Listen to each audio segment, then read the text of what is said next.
موت نافرمانی کی حال میں کہیں نہ آ جائے تمہیں.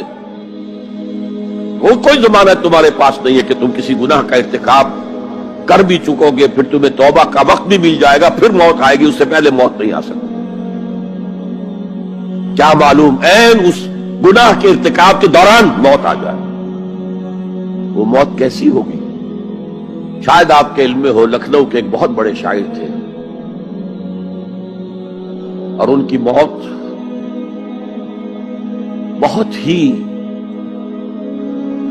مکروہ حالات میں واقع. رات کو 2-3 بجے, جس کو آپ انگریزی میں کہتے ہیں in the small hours of the morning, شراب خانے سے نکلے, نشے میں دھت, چکر آیا, گرے, اور ساتھ ہی بدرو جا رہی تھی گندی نالی, اس میں گر گئے, وہاں سے لاش برآمد.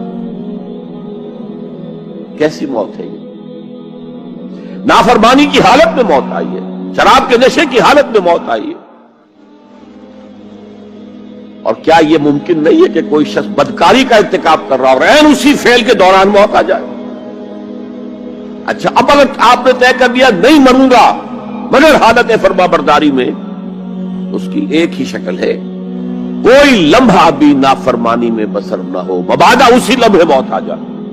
ہر لمحے کا پہرا دیجئے, ہر ساعت کی پوری حفاظت کیجئے, کہیں نافرمانی کا کوئی ارتکاب نہ ہو اور عین اس حالت میں کہیں موت نہ آ جائے. میں وہ حدیث آپ کو سنا چکا ہوں, لا یزنی الزانی حین یزنی وہو مومن.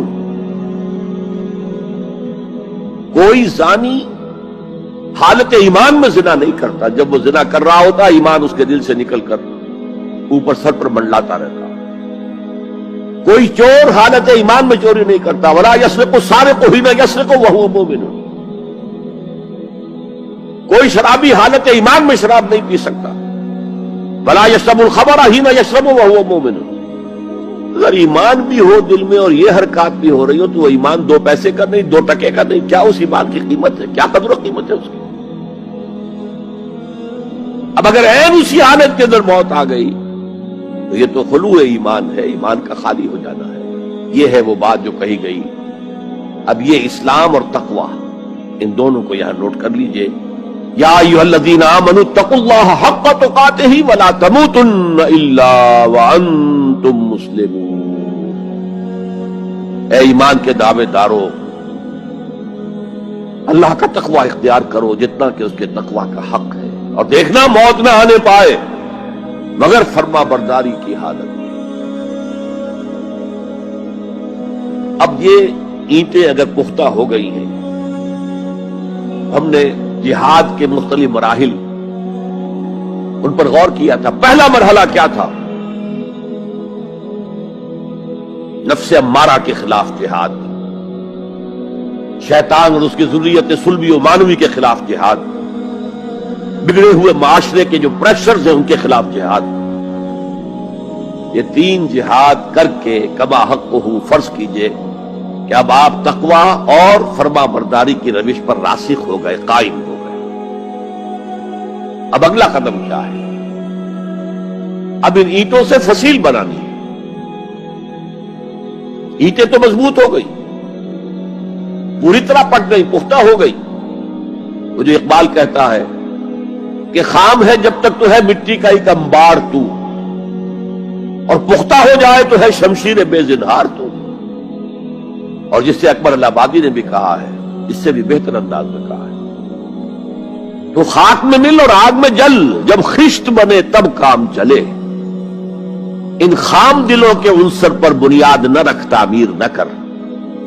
اگر ساحل سمندر سے ریت لے کے گولا بنا لیں, وہ نم تو ہوتی ہے ریت, گولا بن جائے گا, کیونکہ اسے شیشے پر بھی ماریں گے, شیشہ کھڑا رہے گا, ریت بکھر جائے گی.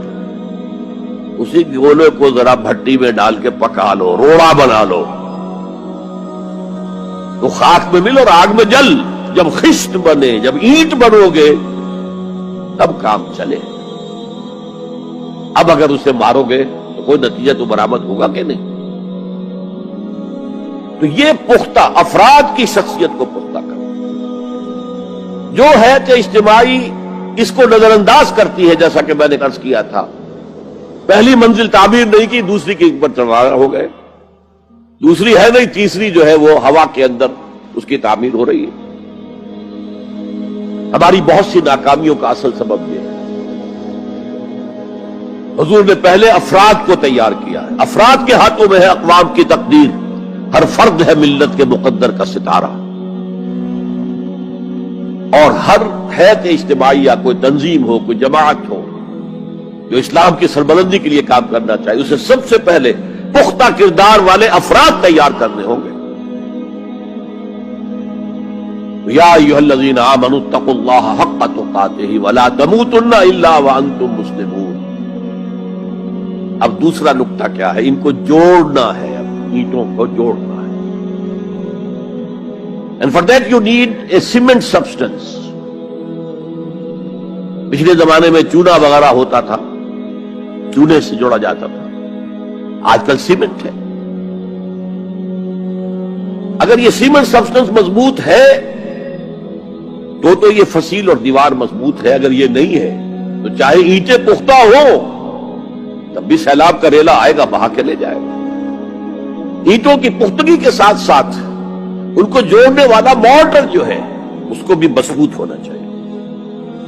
اس لیے دوسرا نقطہ، یہ سہ نکاتی لائحہ عمل، 3 نکاتی لائحہ عمل۔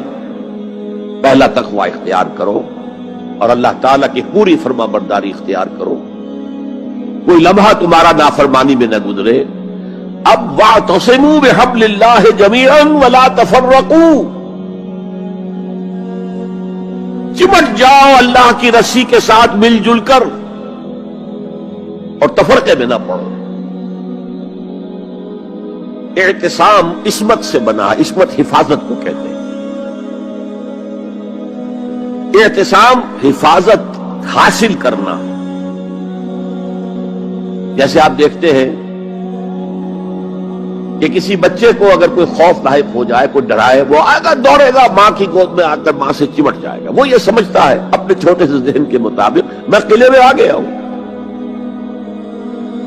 یہ دوسری بات ہے کہ کوئی سفاک انسان، جیسے فسادات ہوتے ہیں یا جیسا کچھ سن 47 میں ہوا تھا، کوئی سفاک بھیڑیا صفت انسان آئے، بچے کو کھینچے ماں کی گود سے، اچھالے اور کسی نیزے میں پرو لے۔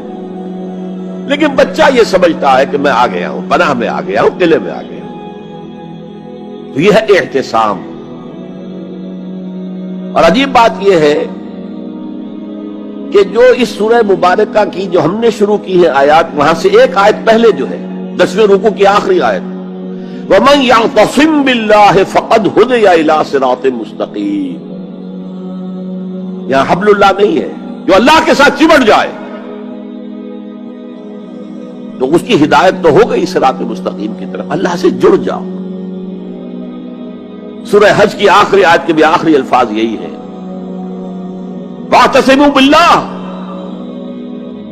فَأَقِیمُوا الصَّلَاةَ وَآتُوا الزَّکَاةَ وَاعْتَصِمُوا بِاللَّهِ۔ وہ تمہارا پشت پناہ ہے، وہ مولاکم فنعم المولا ونعم النصیر، کیا ہی اچھا ہے وہ مولا، پشت پناہ، مددگار، حمایتی، کیا ہی اچھا ہے وہ مدد کرنے والا۔ تو وہاں پر بھی واعتصموا باللہ، وہی لفظ یہاں آیا، ومن یعتصم باللہ فقد ہدی الی صراط مستقیم۔ اب یہاں سوال پیدا ہوتا ہے وہ حبل اللہ کون سی ہے؟ اب اصول یہ سامنے رکھیے کہ قرآن مجید میں اگر محسوس ہو کہ کسی جگہ پر کوئی ابہام ہے، اجمال ہے، کہیں وضاحت کی ضرورت ہے، تو یہ حق ہی نہیں، فرض ہے محمد الرسول اللہ صلی اللہ علیہ وسلم کا کہ اس کو بیان کریں، واضح کریں، تبیین کریں۔ انزلنا الیک الذکر لتبین للناس ما نزل الیہم۔ اے نبی، ہم نے آپ کی طرف یہ الذکر اس لیے نازل کیا ہے کہ آپ لوگوں کے لیے واضح کریں وہ شے جو ان کے لیے نازل کی گئی، ان کی طرف بھیجی گئی۔ آج ایک عظیم ترین فتنہ ہمارے ہاں جو ہے وہ انکار حدیث کا ہے۔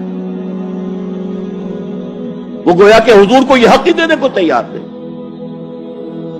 کہ قرآن مجید کی آیات کی توضیح کریں، تبیین کریں، جہاں کہیں کوئی سوال پیدا ہو اس کا جواب دیں. لیکن یہ جان لیجئے یہ حضور کا صرف حق نہیں، فرض. مجھے ایک بڑا تلخ تجربہ ہوا تھا لاہور میں 1973 میں، وہ جو عالمی کانفرنس ہوئی تھی لاہور میں،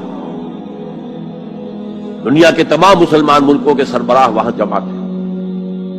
تو اس زمانے میں اس آیت کا بڑا چرچا تھا، اخبارات میں بھی بڑے بڑے اشتہار شائع ہو رہے لوگوں کی طرف سے، وَاعْتَصِمُوا بِحَبْلِ اللَّهِ جَمِيعًا وَلَا تَفَرَّقُوا. رکشاؤں کے پیچھے بھی بینر لگے ہوئے ہیں، ٹیکسیوں کے پیچھے بینر لگے ہوئے ہیں، وَاعْتَصِمُوا بِحَبْلِ اللَّهِ جَمِيعًا، بینر آویزاں ہیں سڑکوں پر جا بجا. لیکن میں ایک پریس میں گیا کہ جہاں میری ایک کتاب چھپ رہی تھی اور تاخیر ہو رہی تھی، تو میں ذرا ان سے کہنے گیا جلدی کرو. وہاں ایک صاحب آئے ہوئے تھے اور بدقسمتی سے آزاد کشمیر، جو ہمارے ہاں آزاد کشمیر کہلاتا ہے، آپ کے ہاں وہ مقبوضہ کشمیر کہلائے گا، اس کے وہ محکمہ جو انفارمیشن ڈپارٹمنٹ کے سیکرٹری تھے، اہم تھے. ان کا یہ کیا رہا؟ یہ لا یعنی کلام ہے، بے معنی کلام ہے. وَاعْتَصِمُوا بِحَبْلِ اللَّهِ جَمِيعًا، کہاں ہے وہ رسی؟ کس کو رسی؟ کون سی رسی کو پکڑو؟ بہت صدمہ ہوا، لیکن کیا کیا جائے؟ اصل میں کمیونسٹ ذہن کے تھے. اب اس لیے وہ اللہ کے رسول نے واضح کیا ہے کہ حبل اللہ کون سی. میں وہ حدیث آپ کو سنا چکا ہوں، حضرت علی رضی اللہ تعالی عنہ سے جو مروی ہے، نبی اکرم صلی اللہ علیہ وسلم، ترمذی شریف اور دارمی یا بیہقی میں موجود ہے. تو اس میں یہ الفاظ میں هو حبل اللہ المتین وهو الذکر الحکیم وهو الصراط المستقیم. حضرت علی فرماتے یہ ہے کہ میں نے سنا حضور نے ارشاد فرمایا ان قریب ایک بہت بڑا فتنہ رونما ہوگا، انہا ستکون فتنۃ. میں نے سوال کیا مل مخرج منہا یا رسول اللہ، اے اللہ کے رسول فرمائیے اس سے نکلنے کا راستہ کون سا ہوگا، مخرج کون سا ہوگا، ایگزٹ کون سا ہوگا. یا آپ کے ہالز میں جہاں ایگزٹ لکھا ہوا ہوتا ہے سرخ سی بتیوں کے ساتھ، عرب ممالک میں مخرج لکھتے ہیں اس کو، نکلنے کی جگہ، بھاگنے کی جگہ. اگر کہیں دھواں بڑھ جائے، کہیں آگ لگ جائے تو بھاگو ان روشنیوں کی طرف، ان دروازوں کی طرف، وہ کھل جائیں گے.